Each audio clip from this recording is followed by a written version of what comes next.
could have quality time with the people who really matter to me. I've been happily married to Karen for 25 years. She's a high school teacher. Our two daughters are now in college. Claire's studying at Brown University in Rhode Island, and her younger sister Denise is attending Boston University. I probably couldn't afford those expensive schools, but luckily the girls are dedicated students and secured impressive scholarships. Our home is in North Carolina, specifically an area known as the Research Triangle. It's centered around some excellent universities in Raleigh and is surrounded by top-notch high-tech companies. Living and working here is wonderful. I could tell you about Carolina barbecue, but it would just make me hungry. I was somewhat disappointed when the girls opted for colleges up north, but I understand they needed to explore beyond their comfort zone, and that's ultimately a positive thing. Our daughters are amazing, intelligent, funny, charming young women with strong moral values. I worry about their safety daily, but I trust their decision-making. Witnessing them grow up and take their initial steps towards independence meant that my wife and I could finally have some time for ourselves again. I had been looking forward to this stage for a while. With both girls away at college, I imagined returning home every evening to a loving wife who would focus her attention on me, and vice versa. I pictured us rekindling our connection, leading to days filled with happiness. It was almost like being newlyweds once more. We could enjoy dinners out, attend plays and movies, and finally rediscover each other the way I had always wished. However, reality didn't unfold exactly as I had envisioned. To be honest, looking back on that first year of having an empty nest, I noticed Karen undergoing changes. It seemed like her interests were shifting. While the shift was gradual, it became more evident with time. Initially, I thought these changes were her way of flourishing now that our daughters were no longer living with us.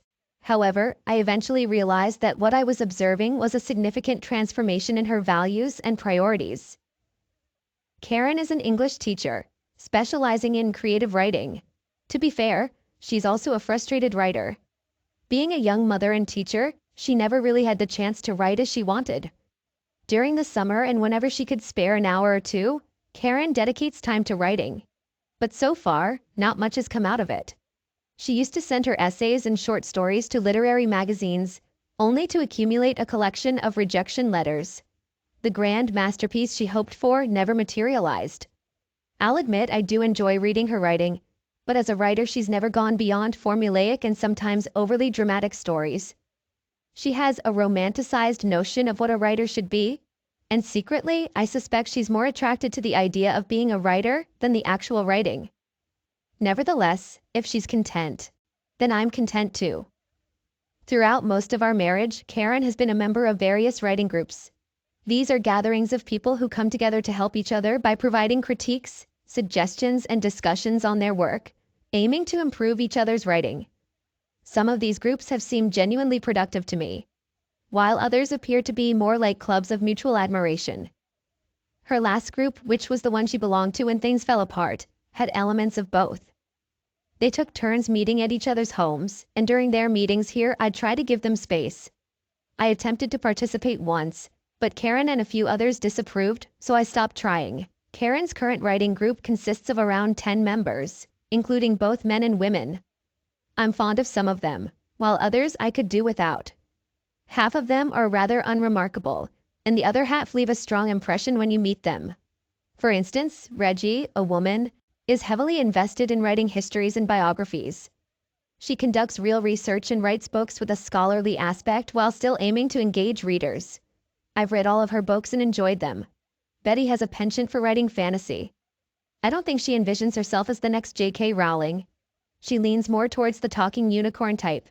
She's friendly, and her writing seems to be mainly for her own pleasure. Who can argue with that? Bill assumes the role of the group's know-it-all. A little of that goes a long way, but aside from that, he seems all right. Then there's Frank. I felt alarmed the first time I met him, and those alarms have continued to ring in my head ever since.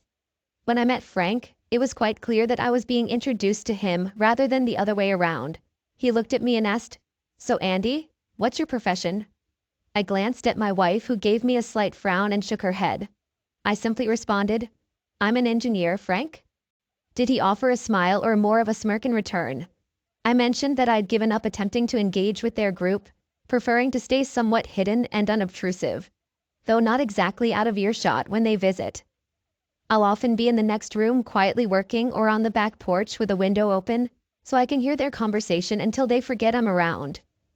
I noticed early on that when Frank talks with Karen, they seem to share private jokes and a connection that makes me uncomfortable. Sometimes he boosts her ego, and other times it's as if he knows her inner thoughts in a way I don't appreciate. He references past conversations that seem to be only between them, and I get the impression that the rest of the group doesn't remember those moments. It's just a feeling, but I'm not fond of it, and I've told her so. She brushes off my concerns, and I've learned not to push the matter. I've made sure she understands my sentiments. The rest is up to her. The group follows a routine during their meetings. After their work session, they relax with some wine and unwind. It's during this time that I realize some of them are merely putting on an act. It happened in the middle of the spring semester, around early March, when the topic shifted to the lifestyles of true writers. Oh, you know all the famous writers were alcoholics. That's right. They wrote in the mornings and drank in the afternoons and evenings. It relaxes the mind and opens it up to new ideas. Then, in the mornings, their creative thoughts start flowing and they begin to write. In fact, the truly accomplished writers all experienced romantic relationships. That's what truly motivated them. That's what Frank was saying. Thanks for sharing, Frank. I'm starting to understand where you're coming from. That's when Karen's words hit me like a punch in the gut. Oh, absolutely. It's the intensity and the thrill of the unknown, the excitement of keeping it all hidden from everyone else. That's where the genuine inspiration is found. Some of them chuckled while others didn't, so I convinced myself it was just a jest. Yet I kept an ear on their conversation for the rest of the evening. Maybe we should all have a wild night of passion sometime, and then we'll each write the next great American novel. That came from Bill. I couldn't quite figure out if he meant it humorously or not. Character flaws don't serve as the basis for exceptional writing. What truly builds outstanding stories are qualities like humanity, empathy, and confronting the mysteries of the unknown. I mentioned before that I like Betty. Unforgettable stories are about overcoming challenges, striving for greatness despite all odds, and leaving the world in a better state than it was before. Well, perhaps if you conjure the right enchantment, we can avoid all the hassle. That was that jerk Frank again. To their disgrace, some in the group seemed to find that amusing. I'm not so sure Betty did, and I had a hunch Reggie didn't either. They carried on talking about writers' drinking habits and affairs, and I continued to eavesdrop without giving anything away. Then I caught an intriguing part of their conversation. Is anyone else planning to apply for the Illinois Writers' Workshop this summer? Frank was speaking once more. Oh, I already submitted my application. I'm keeping my fingers crossed they'll accept me. 6 weeks of just writing and discussing with fellow writers. It could really transform things for me. It was Karen, and this was the first time I had heard about it. Frank picked up on it right away. I'm sure they'll accept you.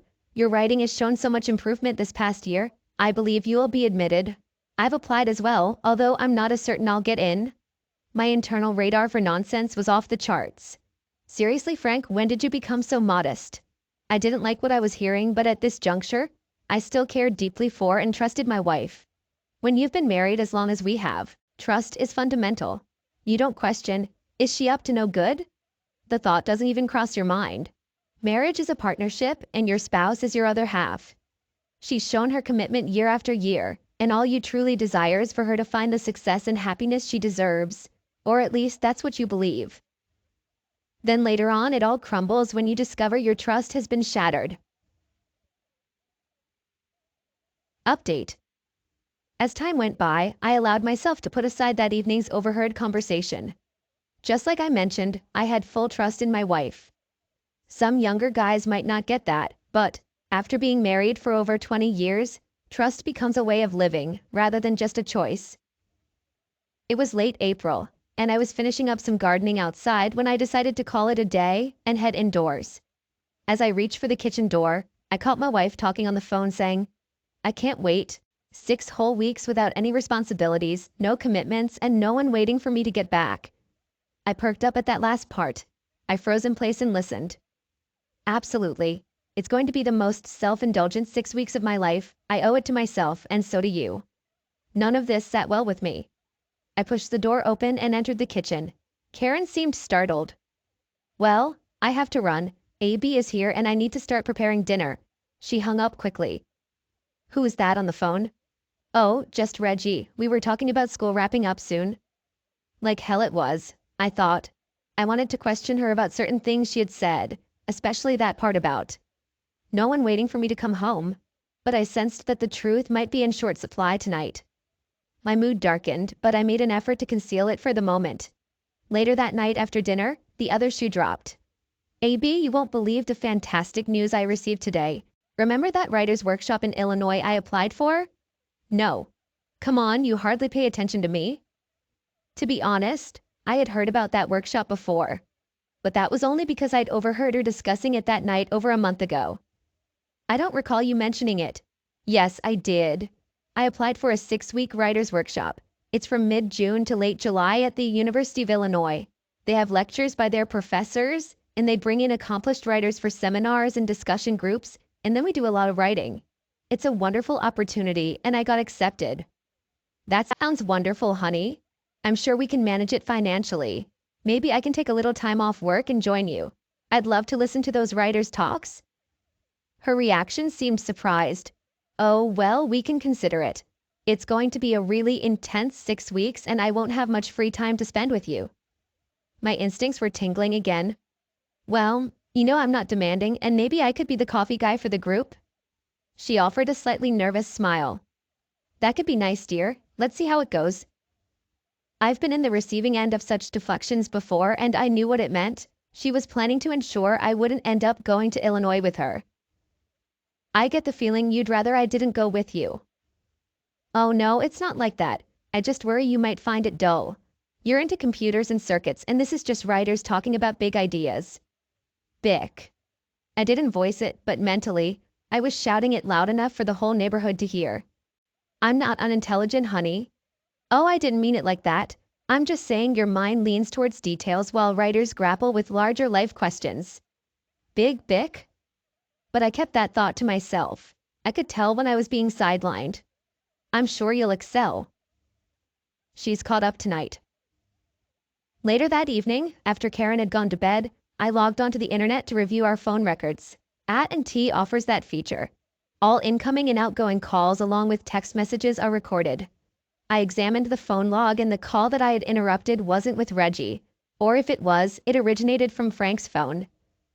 It's astonishing how quickly trust can crumble after a quarter-century of marriage when you catch your wife lying and discover her making plans to exclude you. Weeks passed, and she seemed consumed by discussions about the workshop. I attempted multiple times to discuss the idea of going with her or visiting at some point, but she dismissed the idea each time. Then she shifted from rationalization to manipulation. AB, I've got the most exciting news. I got you and Jake 2 tickets to a fishing camp in northern Canada in late June. You can take Jake and both of you can enjoy fishing for those big brown fish you're always talking about. It was quite expensive, but I wanted to express my gratitude for your understanding about the writer's workshop, and I felt a bit guilty that you wouldn't be enjoying yourself. So, I want you to go and have a great time. Then we can share our experiences when I return. I suspected something wasn't right. Thanks, dear. That was considerate of you. Honestly, I'd have a better time with you. AB, we've been through this. It's just not logical. I'll be working throughout and I'd feel bad neglecting you like that. I studied her face and eyes briefly, trying to interpret what I saw. Was it condescension? Thanks, honey. Canada sounds fun? My tone lacked enthusiasm. In my mind, I was plotting my options. A surprise trip to Illinois was at the forefront. Well, you could at least say it with a smile. Those tickets were expensive and I want you to be happy. Sure, sounds fun. I headed down to the basement to tinker for the rest of the evening. Our house is old and has one of those floor grates in the hallway. It lets warm air flow from the furnace room and was the original way of heating the first floor. Initially, I made a point not to step on it accidentally, but over time I grew used to it and forgot about its presence. The phone is also in the hallway. I was quietly working in the basement, contemplating my next steps when I overheard Karen making a call. Yes, I gave him the tickets. He's still hesitant? I don't know. I keep telling him he won't enjoy it. No, I can't just tell him not to come. I understand, and I want that too. But I want to stay married afterward. I just need him to give me some space to enjoy myself for a few weeks.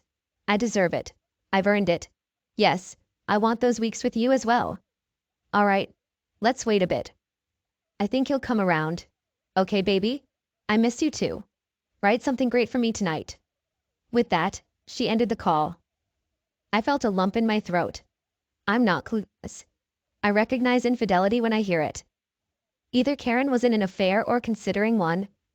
Anything less and she'd still have a lot of explaining to do. It took me 20 minutes to gather my thoughts, but I knew that for now, I had to become the kind of liar I've always detested. At least for the moment, I needed to keep my intentions hidden until I figured out my plan. I called upstairs and in my most affectionate tone said, "Karen, I'm heading over to see Jake and give him the good news." "Oh, that's great, dear. Enjoy." And just like that, I was out the basement door. I needed distance. Visiting Jake was merely an excuse. As I pondered it, I realized I needed someone to confide in, and Jake had been my closest friend since childhood. You're kidding me. Jake never beat around the bush. No way, I don't buy it. She'd never betray you, AB? Well, she's certainly working hard to keep me away from that workshop, and she's calling someone baby, and it's definitely not me. We just sat there, silent. That's what most guys need from a buddy, just sitting together, sharing the pain. You need to have a conversation with her about this, AB. You can't go through the next couple of months assuming the worst without knowing the truth. And what's she going to say? How much do you want to bet that when I checked the phone records tonight, it wasn't Frank she was talking to? It wasn't Frank she called baby. And it wasn't Frank she's plotting with? I'm not taking that bet. So what's your plan? I'm going to sit down and have an honest talk. That's what you do after being together for 25 years. I'll express my love for her. Let her know I'm hurt that she doesn't want me to go with her, and I'll straightforwardly ask her what she's up to that she doesn't want me there. Do you think she'll tell you the truth? Nope. But I'll tell her the truth. Even if some of it isn't what she wants to hear. She'll understand how much I love her. She'll know that cheating on me would end our relationship. And then she'll probably try to convince me that I'm imagining things and should just go fishing. I paused for a moment. By the way, I've got 2 tickets for a fishing camp in northern Canada in late June, and one's for you. Nice. Jake caught himself. I mean, I'm here to support you, buddy. I had to chuckle. I've always been sure where his loyalty lies. We chatted, shared our thoughts, and had a few drinks over the next 3 hours before I headed home. After dinner, I asked Karen to come sit with me in the living room, and I opened up about everything that had been bothering me. Well, almost everything. I held back a couple of things. Sweetheart, I've got some serious concerns. I don't believe you've been completely upfront with me about this writer's workshop. I overheard you discussing it with your writers group back in March, yet you didn't mention it to me until you had already made plans to attend. I even overheard you talking about how affairs are common among great writers, and I must admit I didn't find that amusing. You've been having conversations with Frank about your trip, but when I inquire, you give me false information and claim it's someone else. You're aware of my feelings about that guy. Then, when you told me about getting accepted, you seemed purposely distant and discouraged me from being a part of it.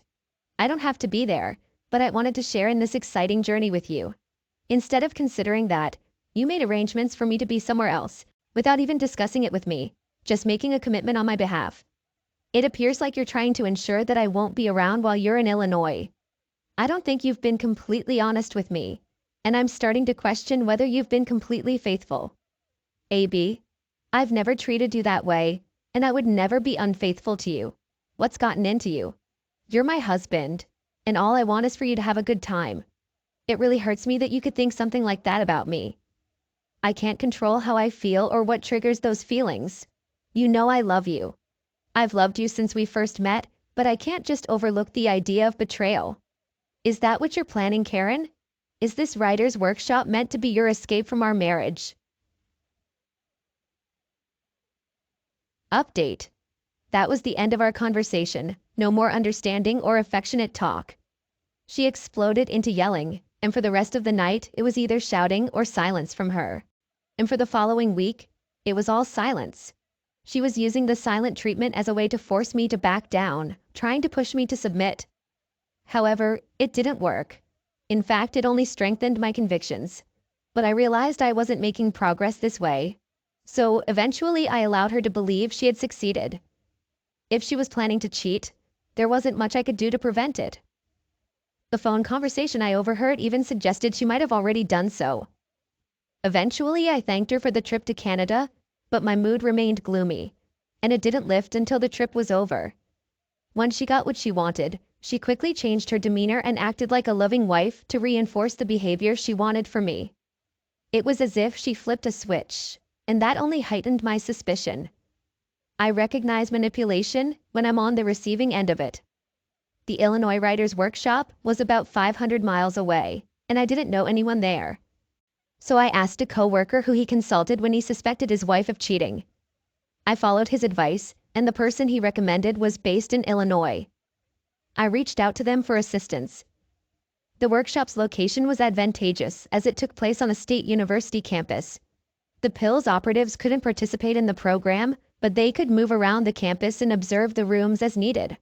The participants would dine in the campus cafeterias, visit local bars, and stay in a large dormitory with other students. This provided an opportunity for inconspicuous surveillance. Some of these students would actually be working for me, equipped with advanced devices. As the school year was coming to an end, our daughters decided to remain at their universities for the summer to work in research labs with their professors. This meant we were still empty nesters, and I made a concerted effort. I invited her to dinners, cooked at home, and took her to various shows. She seemed to enjoy everything, and I started to believe I was making progress. However, whenever I expressed my love for her, I sensed a dismissive "I know" attitude from her. Slowly, the pieces of the puzzle fell into place. It wasn't that she had stopped loving me, she had simply taken me for granted. I was familiar, reliable, and her safety net. She felt assured that she could go away, seek excitement, take a break from our marriage, and I would be waiting when she returned. This realization led to my plans falling into place. The day she departed, I realized I couldn't leave things unspoken. We stood near the door as her shuttle for the airport arrived. Holding her tightly, I expressed my love and pleaded, "Please don't do anything that could ruin us." In response, she shot me an irritated look and retorted, "I'm tired of you not trusting me. When I return, we'll have a serious conversation about this." She gave me a quick kiss on the cheek, grabbed her bags, and headed toward the shuttle. She drove away without a single glance back at me. At that moment, I felt certain my marriage was coming to an end. After 25 years and our 2 grown daughters, it seemed our relationship was fading away without much of a fuss. The private investigator carried out his job effectively. According to him, they didn't bother hiding their actions, as they were in an unfamiliar place. Upon arrival at the workshop, Karen must have removed her wedding rings on the plane as they were absent from her finger. She openly claimed to be recently divorced, and my wife and Frank immediately became inseparable. They were constantly together, sharing kisses, holding hands, and acting like infatuated high school students. My PI ingeniously placed a small video camera in the dormitory hallway where they stayed. Though Karen and Frank each had their own assigned room, they only used one of them. Occasionally, they used her room, sometimes his, but always they spent the nights together. I was already aware of what was transpiring in those shared dorm rooms, yet my PI and his team went to great lengths to confirm my suspicions. One evening before it got dark, my wife and Frank retired early. 2 operatives, appearing like typical college students, sat against the hallway wall, discreetly slipping a miniature fisheye camera beneath the door. This device captured a 20-minute video of Frank in action. The video quality was surprisingly clear, and when he finished, it was evident he hadn't used protection. That was the final straw for me. My decision was clear. I was done with this marriage. Anything else the team uncovered was just additional evidence to solidify my stance. My private investigator kept me updated regularly, but after that initial week, her destiny was clear and my choice was made. Starting from the early days of her workshop, I used my time to put my plan into action. I aimed to become a vanishing presence, almost like a ghost. When she returned, I would have disappeared, and there would be no going back. No lies, no ultimatums, no lengthy talks, explanations, justifications, or attempts to mend things. There would only be divorce. My marriage had come to an end. Love doesn't fade quickly, but what's love without trust? A future can't exist with a cheating wife. Some might argue that my solution was feeble. They could suggest she deserves physical punishment, utter embarrassment, and complete destitution. However, in the end, the law would prevent me from pursuing any of that. And I had no intention of ruining the rest of my life by seeking such vindictive revenge on my unfaithful wife and her lover. My revenge would be taking away the one thing she always relied on, the steady presence that supported her, consoled her, uplifted her, and motivated her. I was taking myself away. Frank wasn't a worthy catch. He couldn't provide what she needed long term. Where would a divorced 50-year-old mother find love and emotional stability? I wasn't concerned. She wouldn't be my concern any longer.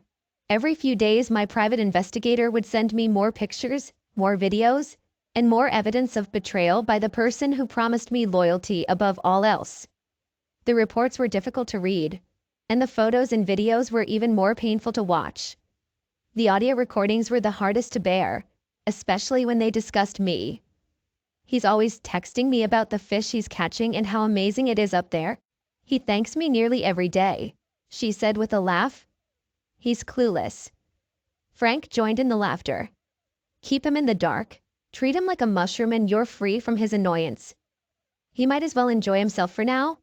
When I return, I'll confront that nerd about his accusations. How dare he keep accusing me of cheating? But you are taking a little break from our marriage, right, beautiful? Or is that another woman sharing my bed every night? She actually giggled at that. Maybe he's onto something, but I won't tolerate it. I'm a writer, damn it, and he's holding me back with his circuits and computer jargon, his millimeters and micro thingamajigs. What does he understand about big ideas? Update. I pondered various revenge tactics. I realized that none of those options would truly satisfy me as long as my life remained connected to hers.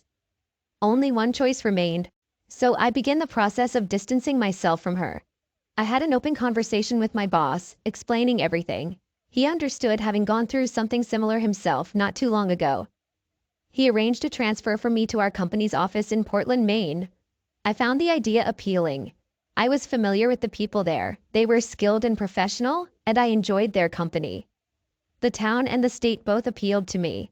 I scheduled movers to transport half of the furniture and all my personal belongings up north. I ensured my car was in good shape for the journey. Then, I consulted with a lawyer to initiate the divorce proceedings. As for financial matters, Karen had her own insurance and retirement account. I removed her name from all my assets and made my daughters the beneficiaries. I signed a quitclaim for the house, granting it to her in exchange for no alimony. She would keep her car but needed to handle her own insurance. I planned to handle the bank accounts and credit cards closer to the end, keeping my intentions discreet. From that moment forward, I focused on reinforcing my resolve. What I mean is this. I attempted to call her to inquire about how the workshop was progressing and to express my love. I believed that hearing her lies would strengthen my conviction that my actions were justified. She didn't disappoint. In less than 2 minutes, she answered with enthusiasm, declared her affection, and hurried off to dinner. My private investigator later informed me that Frank was right beside her, exchanging knowing glances and mocking gestures, which only affirmed my decision. It became evident that she treated the situation as a joke, confirming that I was on the right path. Subsequently, I chose to communicate with her through text messages instead of phone calls, as I wasn't sure I could keep my emotions in check over the phone. I would update her about successful fishing trips, but in truth, I sent Jake and his wife on those outings. They had a great time. Jake made a wise choice in his spouse. I did pay them a farewell visit before my departure and they promised to come see me. As her 6-week workshop drew to a close, I concluded my final tasks. A friend who's a real estate agent gave me a for sale sign to place in the front yard. I couldn't actually sell the house without her consent, especially since I had already transferred ownership to her. But she was unaware of that detail. When she returned home, the sign would be the first thing she noticed. I changed the locks on the house to make it feel less like her residence, selected certain photos from her trip, including explicit stills from the video taken beneath Frank's door, and compiled a copy of the PI's report. I left all of this on the dining room table to ensure she was aware that her actions had been uncovered. Most of my belongings had already been moved by the movers, who would store them until I was ready. I only carried 2 suitcases, my briefcase, laptop, and guitar with me. My guitar was a must. I couldn't entrust something so precious to anyone else. While Frank might be involved with my wife, I cherished my guitar deeply. My initial plan was to depart the next morning, knowing she wouldn't return until later that night. This way, I'd be long gone when she arrived. However, I had a change of heart the night before. I wanted her to experience the pain right away, while she could only wait and worry until her return. I sent her an email containing 3 carefully chosen photos of her and Frank, along with the words, "Divorce you, I divorce you, I divorce you."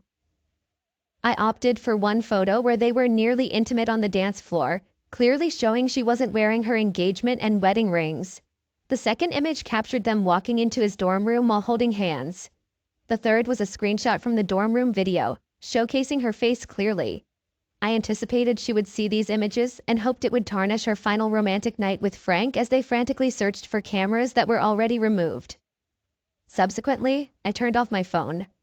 Leaving the house that had been our family home for countless years was a mix of pain, uncertainty, and newfound freedom. It felt like the most challenging, uncertain, and liberating moment of my life all at once. In essence, my wife was gone from my life. I didn't know the when or the why, but it was as if she had died, even if I hadn't caused it myself. The woman who remained, resembling my wife, was a stranger to me, someone I didn't recognize and didn't wish to reconnect with. I was embarking on a fresh start, facing an unknown path ahead. Amidst the deep sense of loss, there was an odd sense of liberation. The weight of deceit, betrayal, and belittlement was lifted off my shoulders, if only temporarily. The only cost was that half of my life was now inaccessible. Though it was late, my mind was racing, so I drove for about 100 miles along the quiet highway, lost in thought, until I found a hotel for the night. I wasn't looking for a chain hotel. I wanted a genuine local breakfast place. I sought something authentic. Eventually, I found it and savored what could be my last plate of grits for a considerable while. As I savored those grits, my thoughts shifted, and I began to reconsider my journey to Maine. This marked the start of my fresh beginning, and I had a lengthy drive ahead of me. I could speed up my trip to Maine, escaping my problems, but I had a 2-week window before work started. Why hurry? I required time to calm my thoughts, come to grips with her betrayal, and leave the past behind. I chose to take it slow, relishing the scenery during my northbound drive and engaging with each state and its residents as I passed through. This week would be my transition from my old life to my new one. I intended to pamper my senses, including my taste buds, to cleanse myself of the ugliness and mistakes of my past, and get ready for a fresh start. The rest of the day was spent wandering around Williamsburg amidst the summer crowds. I explored the talents of skilled artisans and craftsmen. Despite not having a reservation, I managed to find a place to stay. It wasn't until after a light dinner and settling in for the night that my thoughts returned to my failed marriage. Around that time, she was likely returning home. I wondered how she'd react upon seeing the "for sale" sign on the front yard and realizing her keys no longer opened the door. The next day, I headed north and drove along the back roads toward Annapolis, Maryland's capital. I passed through small towns and historic plantations along Virginia's ancestral rivers, like the York, Rappahannock, and Potomac, which flow into the Chesapeake Bay. There was a single stretch of road ahead leading me toward my future. I would follow that meandering path as it guided me away from betrayal and toward a fresh chapter in my life. Final update. I sat in my hotel room in downtown Annapolis, and I finally powered on my cell phone. As expected, it was filled with numerous missed calls, emails, and text messages. Most of them were from Karen, while a few came from friends. I read and listened to all of them, even though it was tough. It was a necessary step. Initially, Karen was attempting to convince me that things weren't as they appeared. Yeah, right. Those were the messages she sent from Illinois before she returned home and saw the rest of the photos and read the PI's report. Meanwhile, my friends were informing me that Karen was reaching out to everyone in a bid to locate me. Little did she know she was looking in all the wrong places. Jake and his wife were aware, but I chose to keep the others in the dark intentionally. I would let them know once I had settled. I was already aware that I couldn't continue being a ghost forever.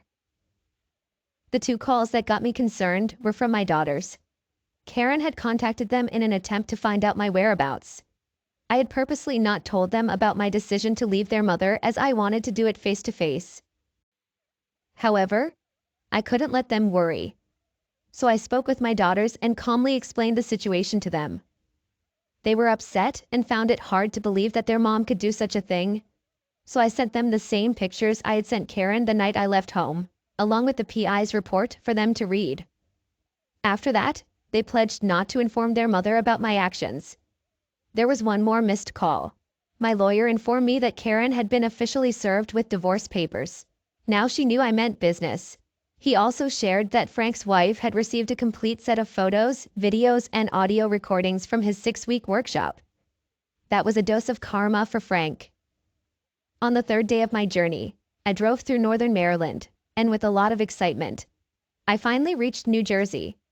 Well, not exactly. I crossed into New Jersey but didn't stop until I had reached Connecticut. Once in Connecticut, I took a few hours to explore some historic towns along the coast. I didn't have a specific goal, but the architecture was so distinct from what I was used to in North Carolina that I felt a strong sense of being in a new place both physically and emotionally. And don't tell the government, but I spent an hour in Groton trying to spot as many submarines as I could. Those blackfish are quite stealthy. While gazing along the shore, I was reminded that when they refuel those nuclear submarines, they cut a hole in the hull to refuel the reactor, and then weld the hull back together. Was that a metaphor for my situation? Could Karen's betrayal, which tore a hole in my heart, be the first step in re-energizing my life? Could I heal myself once I embarked on my new journey? As I woke up the next day, I knew it would be the most challenging day so far. After a hearty breakfast of eggs, bacon, toast, and a strong cup of black coffee, I braced myself for a difficult conversation with my eldest daughter Claire in Brown. The drive there didn't take long, and I arrived at her dorm around late morning. We decided to delay our conversation a bit so that she could pretend to be cheerful for an hour or two. She showed me around the campus and then took me to the cafeteria, where she introduced me to her friends. They were exactly the kind of young men and women I had hoped she would be surrounded by.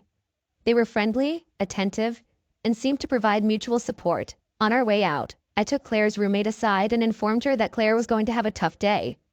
I asked her to look after my daughter. She replied, "Of course, Mr. Baker. She shared with us last night. We're all here for her." Yes, my daughter had chosen her friends wisely. Claire and I spent hours in her dorm room having a long conversation. I shared with her photographs and played audio recordings that I never expected to share with one of my children. Her emotions shifted between sadness and anger. I can't believe Mom would do that. Is she even the same person who raised us? What kind of disgusting person has she turned into? I had to intervene at that point, even though I understood her sentiment. Claire, regardless of what she's done, she's still your mother. And remember, it's me she's betrayed, not you.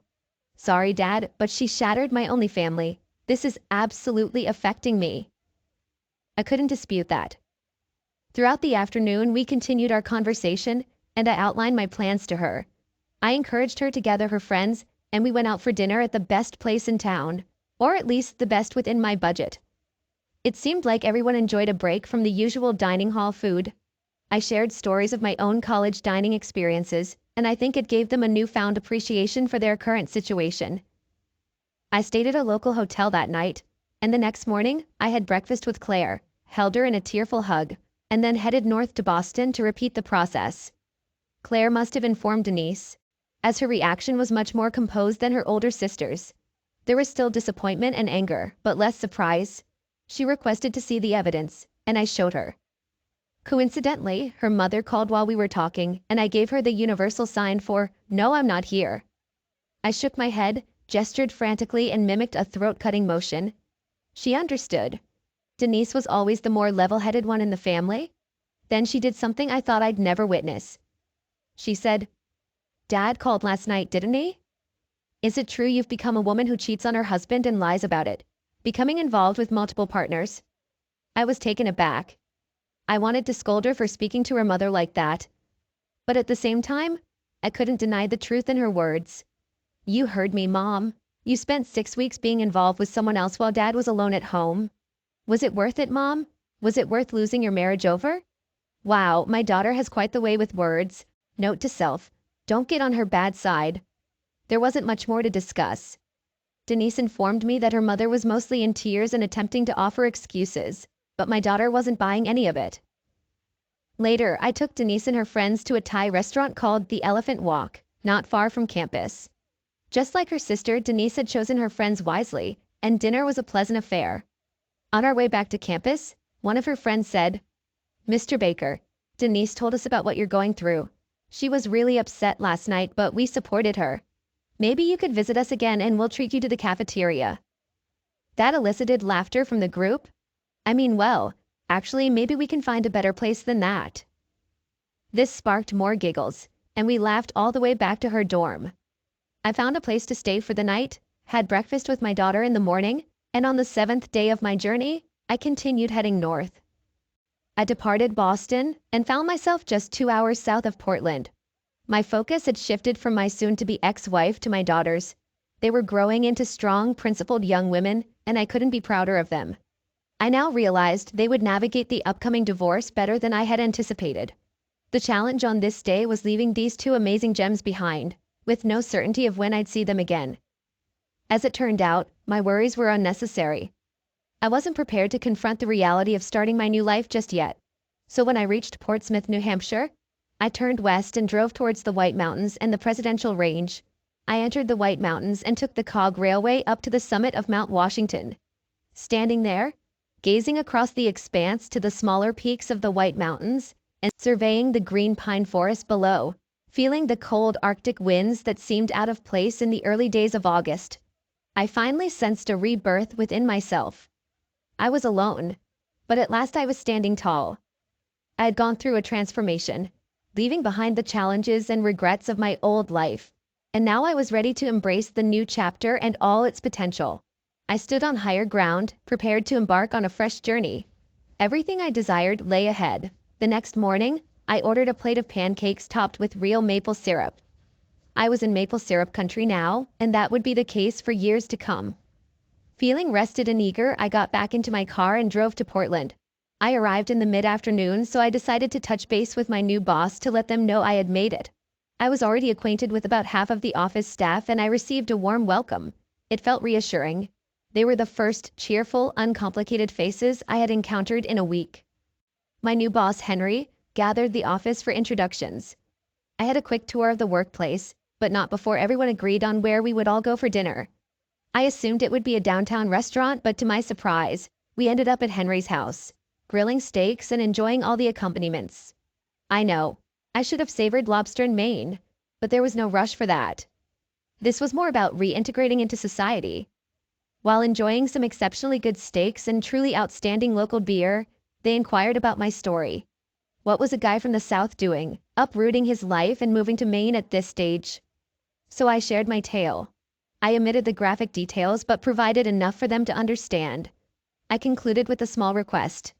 I might get a bit short-tempered in the next few weeks. It's not my usual demeanor, but I have a lot to process. I hope that if I act out, you'll call me out and tell me to cool it. I could use some gentle pushback now and then. Unexpectedly, every woman there hugged me and gave me a peck on the cheek, while every man put an arm around my shoulder. "We're here for you, AB." That's all they said, and all they needed to say.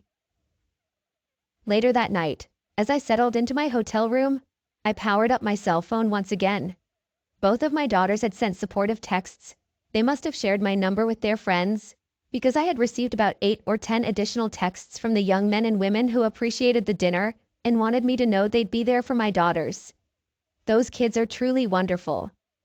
A number of friends continued reaching out, so I made the decision to connect with all of them and explain the situation so they could stop fretting. I didn't reveal my location. That would come later.